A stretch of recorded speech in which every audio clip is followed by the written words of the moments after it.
এই skin care ভিডিওটা করতে গিয়ে যে আমার এত বাজে এক্সপিরিয়েন্স হবে আমি কোনোদিনও ভাবতে পারিনি। তাই আমার মতো ভুল যাতে তোমরাও না করো, ভিডিওটা পুরোটা দেখো। তাই প্রত্যেকবারের মতো এবারেও আমি বসে পড়েছিলাম স্কিন কেয়ারের ভিডিও করতে। আমি পিলগ্রিমের ফেস ওয়াশ আর ট্যান রিমুভাল সিরামটা আমি অর্ডার করেছিলাম। তোমরা তো দেখতেই পেলে আমি ফেস ওয়াশটা গোটা মুখে ইউজ করলাম, তখনও বুঝতে পারিনি আমার সাথে কি হতে চলেছে।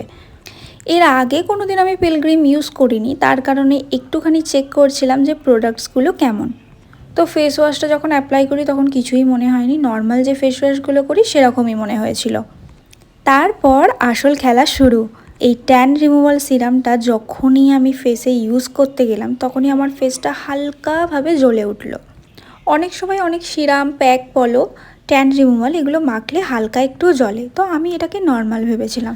বাট যখন এটাকে আমি ঠোঁটের নিচ পোর্শানে দিতে গেলাম তখন এত বাজেভাবে আমার জ্বলে উঠলো, তোমরা ভিডিওতেই দেখতে পাবে। আমি কি সেকেন্ডও রাখতে পারিনি।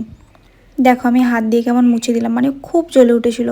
তারপর ভেবেছিলাম হয়তো স্কিনে রেখে দেবো, কিছু হবে না, বাট আমি রাখতে পারিনি। আমি সঙ্গে সঙ্গে ওয়াশ করে দিয়েছিলাম। আর দেখো সঙ্গে সঙ্গে ওয়াশ করার পর আমার মুখে 3-4টে ব্রণ ফুটে গেছে। একটা আইব্রোর সাইডে, তোমরা বুঝতে পারবে কি জানি না, আর একটা হলো ডান সাইডের গালগুলো আমার চেক করো। আমি কাছে নিয়ে গিয়েও তোমাদের দেখিয়ে দিচ্ছি কী হারে কিছু সেকেন্ডের মধ্যে আমার ফেসটার কি অবস্থা হলো দেখো। তারপর প্রচুর জ্বলছিল, তাই জন্য আমি একটা টোনার ইউজ করেছিলাম, যেটা আমি রোজ ইউজ করি সেই টোনারটা। তারপর ডট অ্যান্ড কির একটা লিপ বাম ইউজ করেছিলাম। ভেবেছিলাম পোস্ট করবো না, কিন্তু তোমাদের এটা শেয়ার করতে